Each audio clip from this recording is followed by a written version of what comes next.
Assalamualaikum warahmatullahi wabarakatuh. Apa kabar teman-teman semuanya?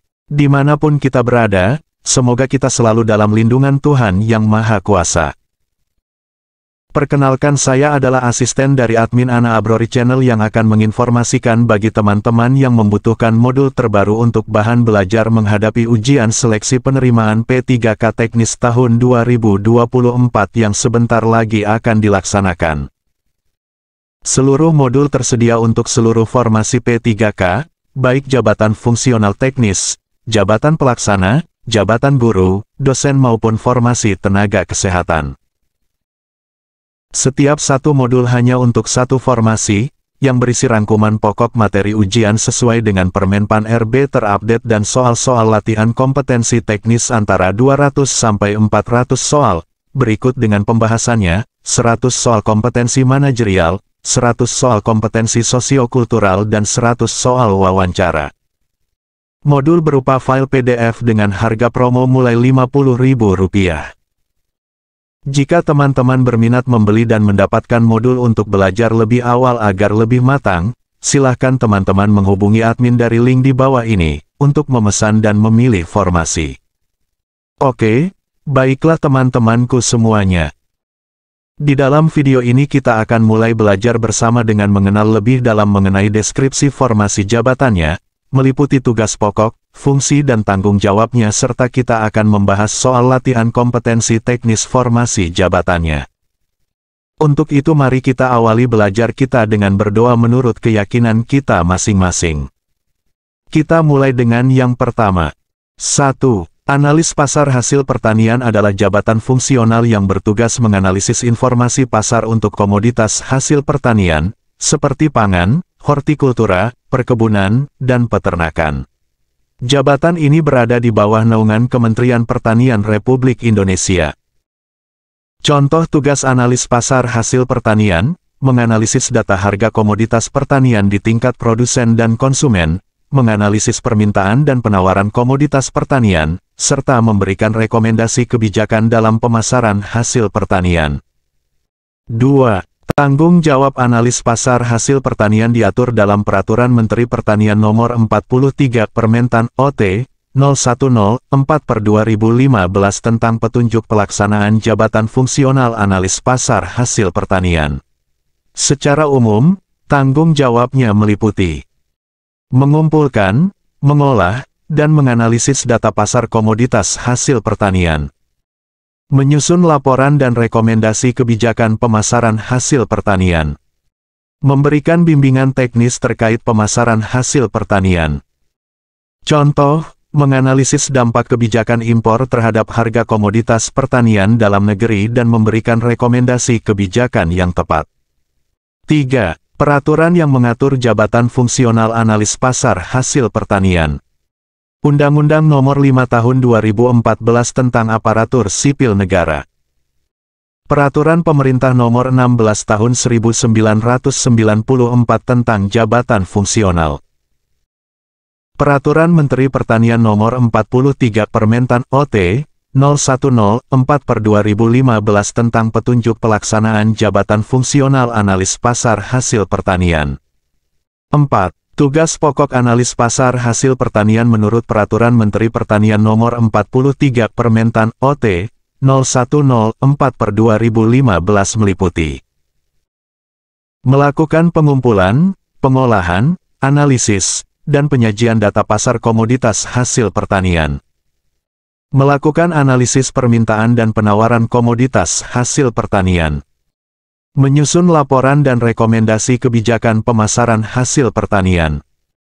Contoh, mengumpulkan dan mengolah data harga komoditas padi di tingkat petani dan konsumen, kemudian menganalisis permintaan dan penawaran padi serta menyusun rekomendasi kebijakan stabilisasi harga padi.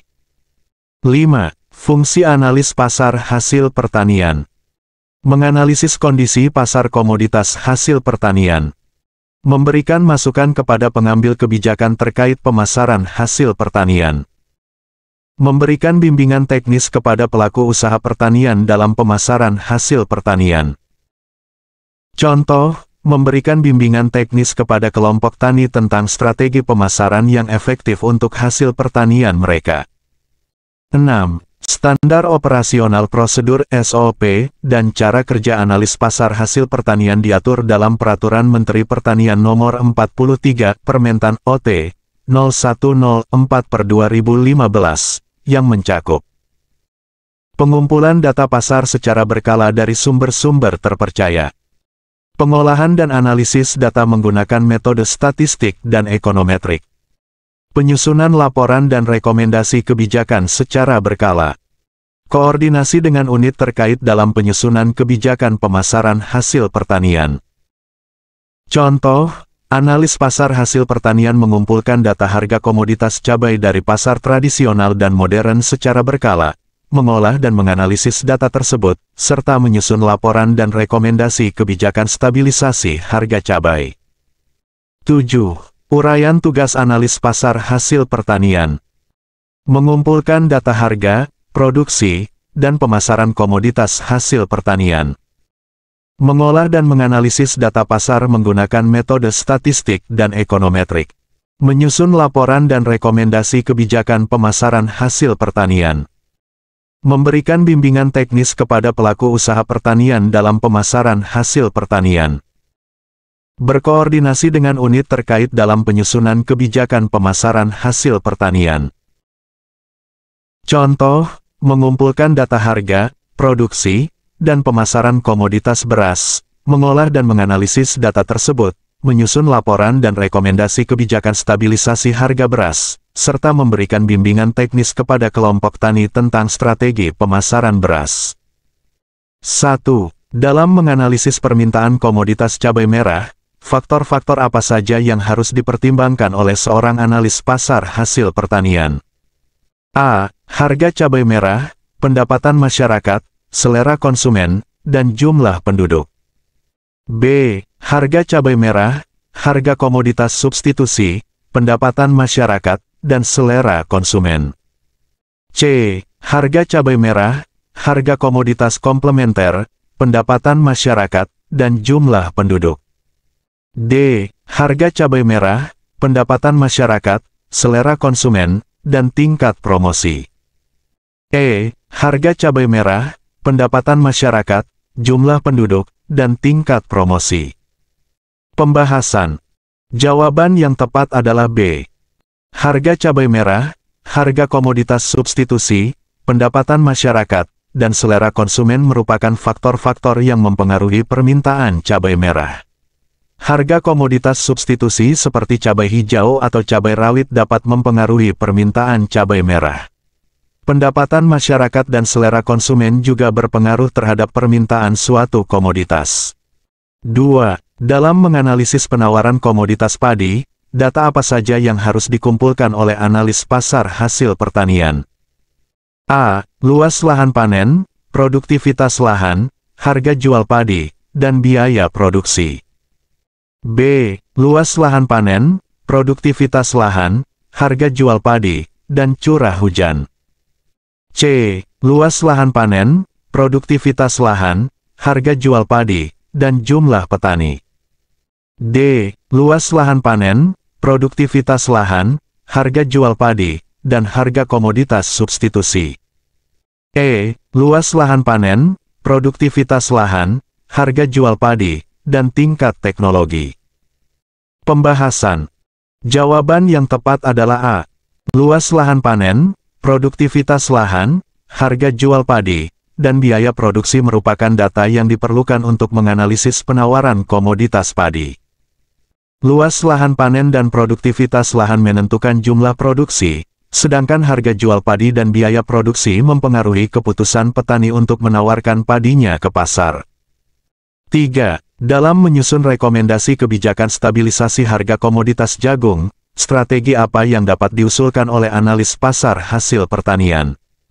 A. Pembatasan impor jagung dan pemberian subsidi harga kepada petani. B. Peningkatan impor jagung dan pemberian subsidi harga kepada konsumen. C. Peningkatan produksi jagung dalam negeri melalui intensifikasi lahan dan ekstensifikasi lahan. D. Pengendalian harga jagung di tingkat konsumen melalui operasi pasar dan pengawasan distribusi.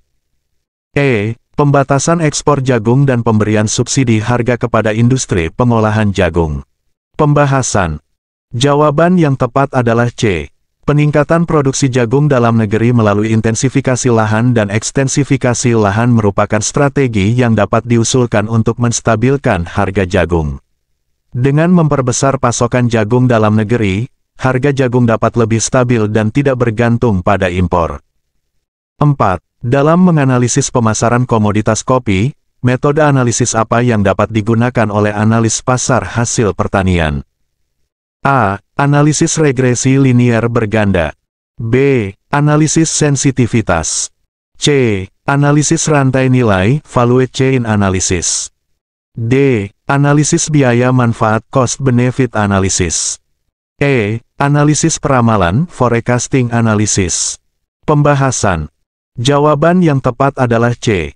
Analisis rantai nilai, value chain analysis, merupakan metode yang tepat untuk menganalisis pemasaran komoditas kopi. Metode ini memungkinkan analis pasar hasil pertanian untuk mempelajari seluruh rangkaian aktivitas yang terlibat dalam produksi, distribusi, dan pemasaran kopi, mulai dari petani hingga konsumen akhir. 5. Dalam memberikan bimbingan teknis kepada kelompok tani, materi apa yang perlu diberikan oleh analis pasar hasil pertanian? A. Teknik budidaya tanaman yang baik dan pengendalian hama penyakit. B. Strategi pemasaran yang efektif dan manajemen rantai pasok. C. Pengelolaan keuangan dan akuntansi usaha tani. D. Penggunaan teknologi pertanian modern dan digitalisasi. E. Pembentukan koperasi dan kemitraan usaha pertanian. Pembahasan. Jawaban yang tepat adalah B. Strategi pemasaran yang efektif dan manajemen rantai pasok merupakan materi yang perlu diberikan oleh analis pasar hasil pertanian kepada kelompok tani. Hal ini sesuai dengan tugas dan fungsi analis pasar hasil pertanian dalam memberikan bimbingan teknis kepada pelaku usaha pertanian dalam pemasaran hasil pertanian. 6. Dalam menyusun laporan analisis pasar komoditas bawang merah, data apa saja yang harus disajikan oleh analis pasar hasil pertanian? A. Harga bawang merah di tingkat produsen dan konsumen, produksi nasional, volume impor, dan konsumsi per kapita. B. Harga bawang merah di tingkat produsen dan konsumen, produksi nasional, volume ekspor, dan konsumsi per kapita. C. Harga bawang merah di tingkat produsen dan konsumen, produksi nasional, volume impor, dan tingkat inflasi. D. Harga bawang merah di tingkat produsen dan konsumen, produksi nasional, volume ekspor, dan tingkat inflasi. E. Harga bawang merah di tingkat produsen dan konsumen, produksi nasional, volume impor dan ekspor, serta konsumsi per kapita. Pembahasan. Jawaban yang tepat adalah E. Harga bawang merah di tingkat produsen dan konsumen, produksi nasional, volume impor dan ekspor, serta konsumsi per kapita merupakan data yang harus disajikan dalam laporan analisis pasar komoditas bawang merah. Data-data tersebut memberikan gambaran yang komprehensif tentang kondisi pasar bawang merah di Indonesia. 7. Dalam menganalisis potensi pasar ekspor komoditas kakao, analis pasar hasil pertanian perlu mempertimbangkan faktor-faktor apa saja? A. Permintaan kakao di pasar internasional, daya saing harga ekspor, standar kualitas kakao, dan kebijakan perdagangan internasional. B. Permintaan kakao di pasar internasional, biaya produksi kakao, standar kualitas kakao, dan kebijakan perdagangan internasional.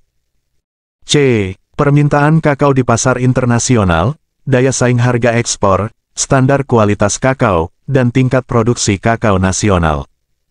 D. Permintaan kakao di pasar internasional, daya saing harga ekspor, biaya produksi kakao, dan kebijakan perdagangan internasional. E. Permintaan kakao di pasar internasional, biaya produksi kakao, standar kualitas kakao, dan tingkat produksi kakao nasional. Pembahasan. Jawaban yang tepat adalah A. Permintaan kakao di pasar internasional, daya saing harga ekspor, standar kualitas kakao, dan kebijakan perdagangan internasional merupakan faktor-faktor yang harus dipertimbangkan dalam menganalisis potensi pasar ekspor komoditas kakao. Faktor-faktor tersebut mempengaruhi daya saing dan peluang ekspor kakao Indonesia di pasar global. 8. Dalam menganalisis efisiensi pemasaran komoditas buah naga, metode apa yang dapat digunakan oleh analis pasar hasil pertanian? A. Analisis biaya pemasaran. B. Analisis margin pemasaran. C. Analisis integrasi pasar. D. Analisis risiko pemasaran. E. Analisis rantai nilai, value chain analysis. Pembahasan. Jawaban yang tepat adalah B. Analisis margin pemasaran merupakan metode yang tepat untuk menganalisis efisiensi pemasaran komoditas buah naga. Margin pemasaran mencerminkan selisih harga yang diterima petani dengan harga yang dibayarkan konsumen akhir, sehingga dapat digunakan untuk mengukur efisiensi pemasaran suatu komoditas. 9. Dalam memberikan rekomendasi kebijakan untuk meningkatkan daya saing komoditas teh Indonesia di pasar global, langkah apa yang dapat diusulkan oleh analis pasar hasil pertanian? A. Peningkatan produksi teh dalam negeri melalui perluasan lahan dan intensifikasi. B. Pemberian subsidi harga kepada petani teh untuk menurunkan biaya produksi. C. Peningkatan promosi dan branding teh Indonesia di pasar internasional. D. Pembatasan impor teh untuk melindungi produksi teh dalam negeri. E. Pemberian insentif pajak kepada eksportir teh Indonesia. Pembahasan. Jawaban yang tepat adalah C.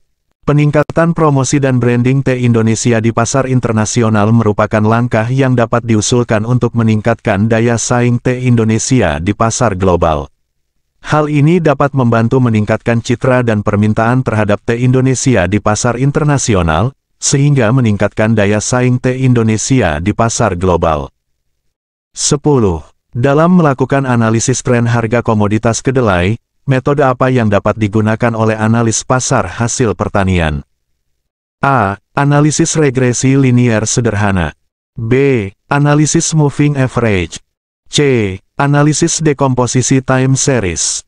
D. Analisis eksponensial smoothing. E. Analisis korelasi. Pembahasan. Jawaban yang tepat adalah C. Analisis dekomposisi time series merupakan metode yang tepat untuk melakukan analisis tren harga komoditas kedelai.